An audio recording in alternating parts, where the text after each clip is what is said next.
Oke, kita mulai lagi ya. Saya jelaskan lagi udah ini. Jadi pertama, untuk halaman /admin itu sekarang sudah diproteksi ya. Jadi kalau ada orang yang langsung akses ke sini tanpa dia punya token, dia akan di redirect ke depan gitu ya.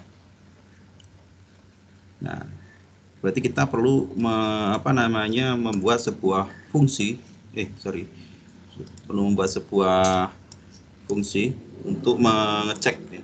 Untuk ngecek apakah halaman ini diakses langsung oleh orang. Jika halaman ini diakses langsung oleh orang, berarti dia tidak mengakses dengan tidak membawa token kan gitu.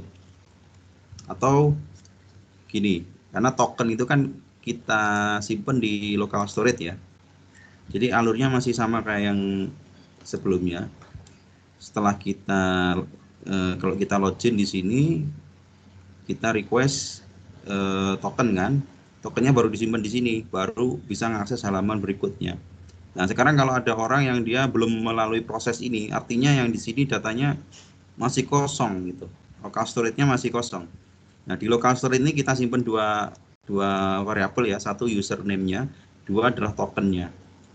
Nah, coba ini diperhatikan kalau ini masih kondisi misalkan ada attacker gitu ya, penyerang gitu. Dia kan kalau dia langsung akses ini, dia kan berarti posisi awalnya ininya masih kosong gitu. Ya kan? Sehingga halaman beranda ini dia akan ngecek gitu. Apakah orang ini mengakses dengan kondisi local storage-nya udah ada isinya. Kalaupun ada isinya, apakah tokennya itu benar? Itu dicek. Jadi kita buatkan di situ. Oke, sebentar. Jadi kita lihat di halaman ini dulu ya, admin dashboard di bagian mounted. Masih ingat kan mounted itu adalah fungsi yang pertama kali di load ya, atau pakai on, kalau di JavaScript native on load gitu. Nah, di mountednya ini, nah di sini kita akan ngecek apakah halaman ini boleh diakses apa enggak. Ya. Nah, ini dicek apakah halaman itu boleh diakses. Nah, jadi ketika di load pertama dia akan ngepost ya, ngeposting data, bukan ngeposting.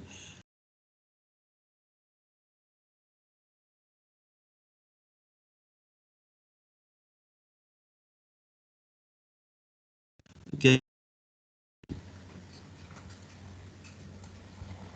Nah, ini check back, fungsi untuk mengecek apakah boleh akses halaman. Endpoint-nya adalah check page. Nah, isinya apa? Isinya memverify ya.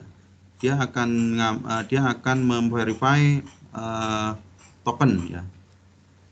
Jika dia punya token. Nah, sekarang perhatikan. Di sini kan ada variabel namanya all token. All token ini ngambil dari request body all token. Jadi waktu kita posting, nah waktu kita ngepost, itu kan kita membawa nilai. Nilainya adalah all token. Nah, all token inilah nanti yang dibaca di sini. Ya, menggunakan request body all token. Ya. Nah, all tokennya masalahnya udah keisi apa belum? Nah, all tokennya itu ngambil dari local storage. Nah, kalau dia attacker yang dia belum punya data di sini, berarti kan token app-nya kosong nih. Ya, berarti dia akan ngirim, dia akan membawa nilai di sini itu sebagai nilai kosong gitu, ya, nilai kosong. Oke, anggap aja nilai kosong ya. Kemudian akan dikirim diproses sama ini. Nah, berarti all token nilainya adalah kosong, ya. Kemudian di verify. Yang di verify apa? Ya isiannya ini kosong, ya kan, nilai kosong. Di verify ya jelas hasilnya tidak benar karena tokennya nggak ada gitu, atau tokennya salah ya. Sehingga jika salah nanti ada tulisan halaman tidak diizinkan akses ya, tapi ini nanti diproses di front end-nya. Jika statusnya oke, jika misalkan tokennya ini tadi dia misalkan orang ini sudah pernah login sehingga local storage-nya kan udah keisi. Nah, kalau udah keisi berarti waktu dia ngakses ini kan dia bawa nilai di sini. Nah, dia akan cek di sini. Jika di verify ternyata benar, maka dia akan menghasilkan tulisan oke. Nah, oke, sampai di sini udah oke ya. Nah, sekarang waktu actionnya itu ada di sini. Actionnya itu ada di front end-nya. Apakah dia akan di redirect ataukah enggak? Itu ada di sini. Nah, jadi perhatikan di sini kita menangkap responnya. Nah, jika kan kita tadi ngepost ke sini kan, kemudian dapat respon ini. Kalau enggak ini ya ini, kan gitu. Nah, jika tidak dicek pakai if, jika message-nya tidak sama dengan, ya ini tidak sama dengan. Jika respon data message, jadi yang diambil yang ini ya. Jika tulisannya ini tidak oke, ya, tidak oke, maka arahkan ke halaman login lagi. Nah, ini biar sama itu gini aja.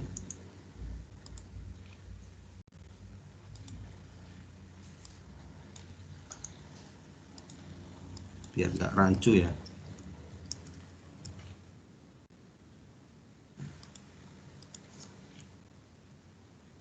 Nah, gini ya. Ini kan kalau gini kan paham mestinya.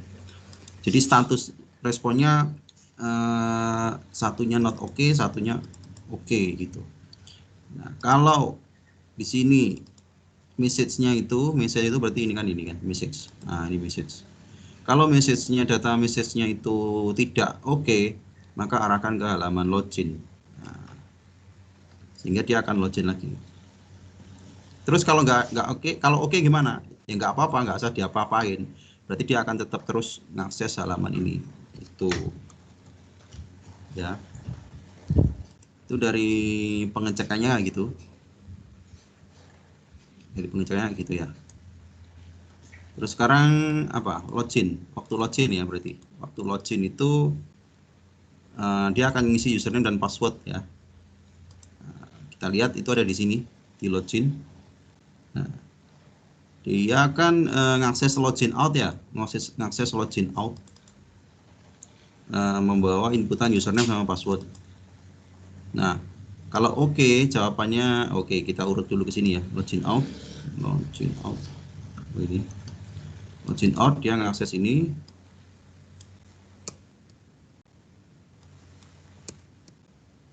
Kemudian dia akan ngecek di database apakah ada username sama passwordnya. Jika tidak ada, gagal login. Jika berhasil, buat token. Nah, ini saya buat 10 detik ya.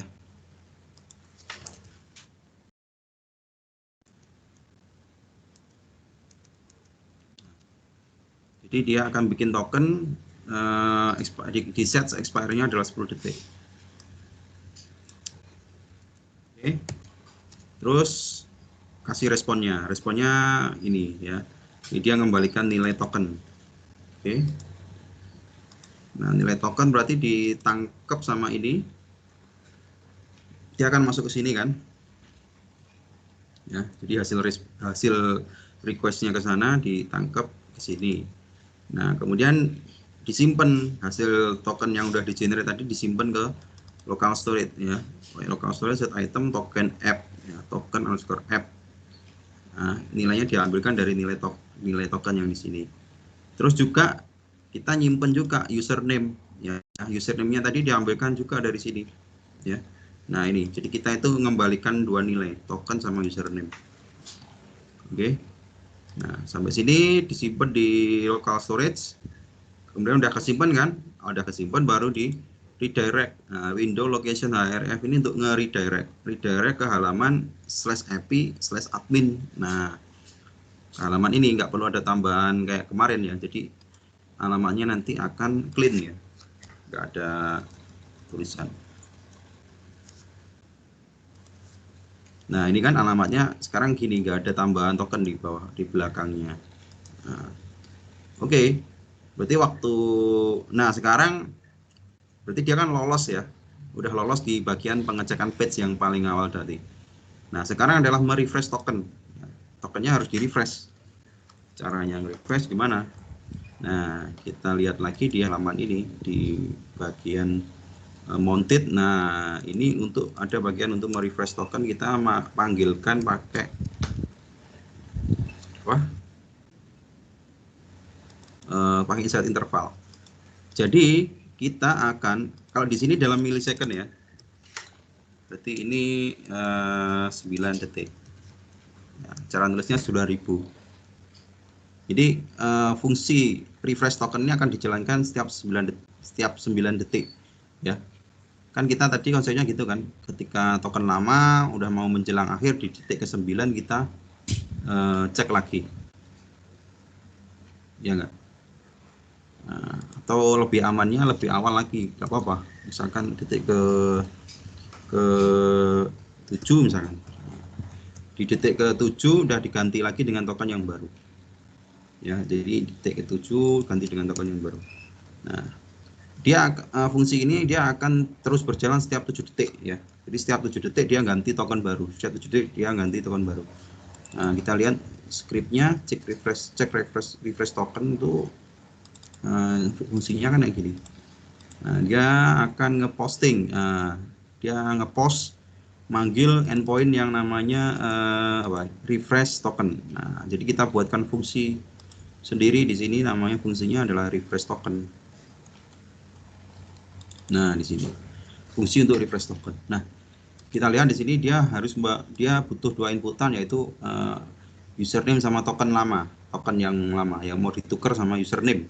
Ya, kita supply nilai ini dari ini kan, dari local storage kan, karena kita di local storage sudah ada data kan tadi, username sama token. Nah, kita tinggal ambil aja itu dari local storage, pakai get item, terus local storage username. Nah, 2 nilai ini kita kirim ke sini, dia akan cek. Nah, kemudian di verify apakah last tokennya ini, yang ini tadi, apakah benar ya, apakah masih hidup ya, apakah benar dari kita. Jika benar ya, atau apabila tidak error, maka terbitkan token baru. Nah, ini baris untuk terbitkan token baru. Nah, jadi kita nge-JWT lagi, sign. Nah, kalau di awal tadi kan bagian ini kan username kan. Ya, kalau kita lihat di bagian login, itu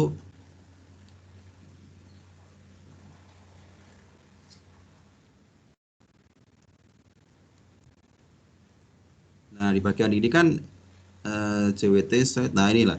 Ini kan ngambil dari username kan. Yang di generate itu ngambil dari username. Berarti karena kita tadi di situ sudah dapat inputan username, yaitu kita taruh di sini kan, di sini last username. Hingga kita tinggal panggil last username. Nah, di sini. Kemudian buat pakai HS256, expirednya juga sama 10 detik. Nah, sehingga dari sini akan terbit token baru kan. Nah, token barunya taruh sini. Ya, dikembalikan lagi ke front end, ke user. Nah, berarti ditangkap sama ini kan responnya. Setelah kita minta token baru dikembalikan ke sini. Nah, token yang baru tadi disimpan lagi di token app ya, di local storage lagi di bagian token app gitu. Sehingga yang di local storage-nya itu nanti akan kelihatan nilainya akan berganti-ganti setiap 7 detik gitu.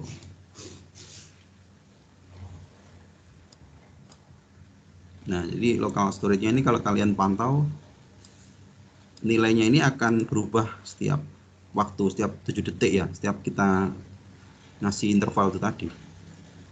Nah, berubah kan?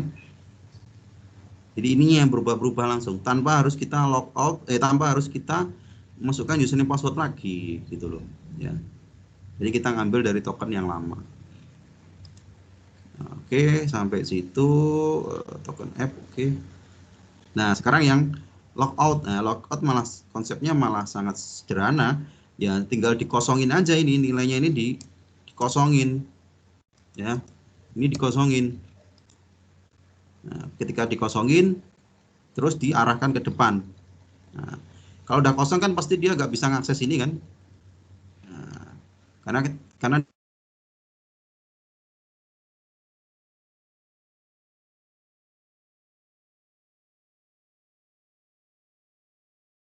di halaman paling, atau artinya logout. Nah, di fungsi logout itu kita buat tombol ya. Kita buat tombol logout tadi.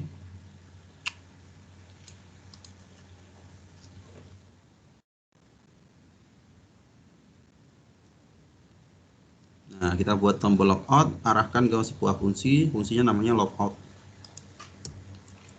Dan fungsi logout isinya adalah, nah, local storage-nya, token app-nya dikosongin, username-nya juga dikosongin, terus diarahkan halamannya di redirect ke halaman depan. Nah,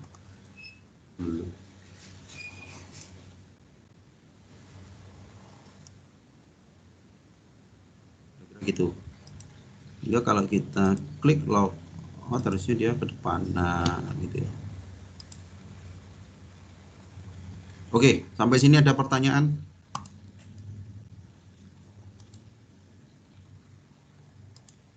Jelas ya?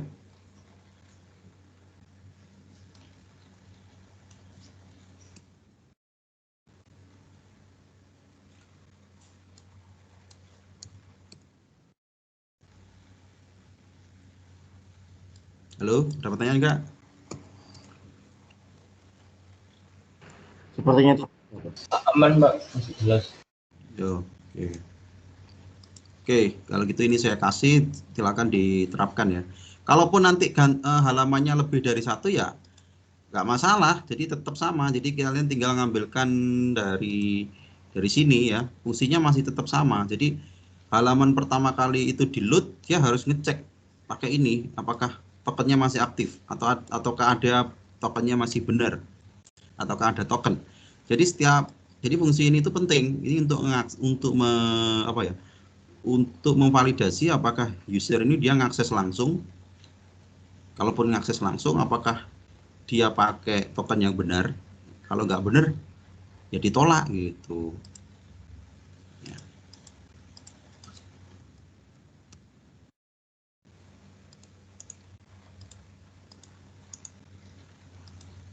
Nah, ini kan ngakses langsung nih. Saya copy paste sini, ini ngakses langsung. Berhubung dia tokennya masih aktif dan benar, ya dia tetap diberikan hak akses ke sini. Nah, kalau dia udah kosong nggak tokennya ya, dia ngakses ke sini ya ditolak. Udah sama kayak PHP ya. Cuma ini token, berbasis token ini. Nah, ini pun sebenarnya dalam praktek di lapangan ternyata juga harusnya nggak boleh dua halaman tuh. Maksudnya yang front SPA beneran tuh benar-benar halaman login, halaman apapun tuh memang